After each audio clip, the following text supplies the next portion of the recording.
All right, number 4, it says the length of the side of the triangles are given. You're going to classify the triangles as acute, right, or obtuse. This basically uses the Pythagorean inequality theorems, okay? If they're equal, a squared plus b squared, we can say it's right.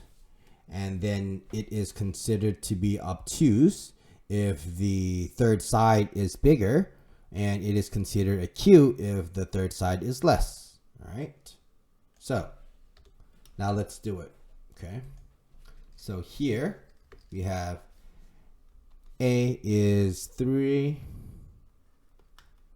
B equals to 8, C equals to 10. All right. So we do 3 squared plus 8 squared, then we do 10 squared. Okay.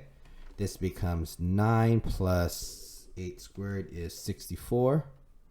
And this is 100.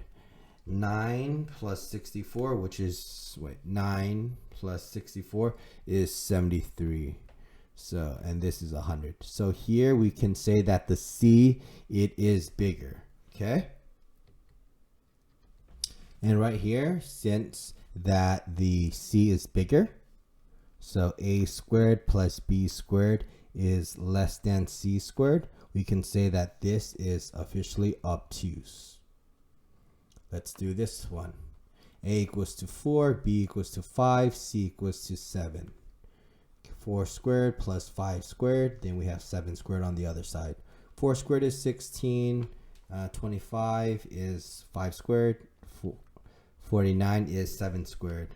16 plus 25, it is 41, and this is 49. And again, this is less than. A squared plus b squared is less than 49, so we can consider this to still be obtuse. Okay. The only way for it to be acute is if it was greater than the c squared value.